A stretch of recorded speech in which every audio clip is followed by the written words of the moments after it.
Polisi kerahkan water cannon siram jalan demi kurangi polusi Jakarta. Kata dokter, tidak ada gunanya. Polusi di Jakarta jadi permasalahan serius sebab kondisi polusi di Jakarta semakin memburuk. Bahkan menurut indeks polusi di ibu kota mencapai angka 163. Angka yang begitu tinggi dan menandakan bahwa udara di Jakarta sangatlah buruk dan tidak baik bagi kesehatan diri. Berdasarkan penelitian, bernapas di Jakarta sama dengan merokok dalam berkali-kali lipat. Akhirnya untuk mengatasi hal tersebut, Polda Metro Jaya memutuskan untuk menggunakan sejumlah mobil water cannon untuk menyemprotkan air ke jalan sebagai upaya mengurangi polusi udara di Jakarta. Sebelumnya, pihak Menteri Lingkungan Hidup mengungkapkan berbagai upayanya, seperti menurunkan gaya hidup, menekan masyarakat untuk menggunakan transportasi umum, hingga meminta perusahaan untuk menerapkan kembali sistem WFH atau work from home. Sebab yang membuat polusi terburuk di Jakarta adalah asap kendaraan, rokok, serta uap pabrik.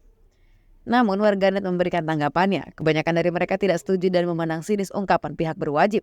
Sebab banyak hal yang harus dibereskan, seperti penyediaan armada yang lebih banyak untuk KRL, karena stasiun selalu menumpuk.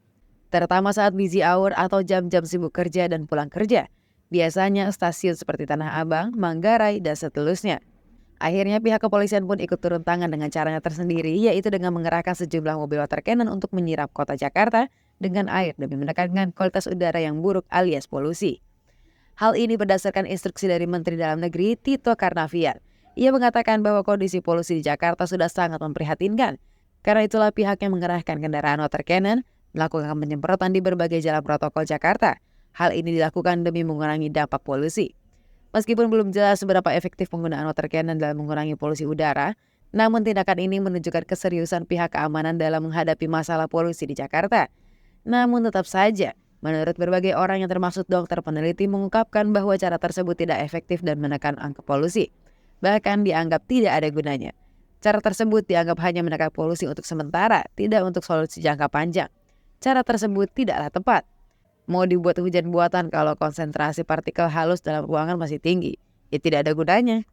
Dokter menambahkan bahwa apapun solusi yang diputuskan pemerintah dalam menanggulangi polusi buruk di Jabodetabek, maka pemerintah harus memastikan bahwa solusi tersebut harus dilakukan dengan skala yang besar, kompak, bersama-sama. Karena percuma saja jika solusi yang dibuat pemerintah hanya sekedar menekan atau 1-2 wilayah kecil. Percuma jika pemerintah membuat keputusan tetapi yang melaksanakannya hanya segelintir orang.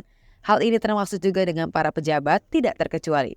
Oleh karena itu, sebagai individu kita juga dapat berkontribusi untuk mengurangi polusi udara dengan cara yang sederhana, seperti menggunakan transportasi umum, mengurangi penggunaan kendaraan pribadi, dan menjaga lingkungan hidup di sekitar kita. Semua pihak harus bekerja sama dan menciptakan kondisi yang lebih baik. Karena masalah polusi tidak hanya mempengaruhi kesehatan kita, tetapi juga dapat mempengaruhi kualitas hidup kita.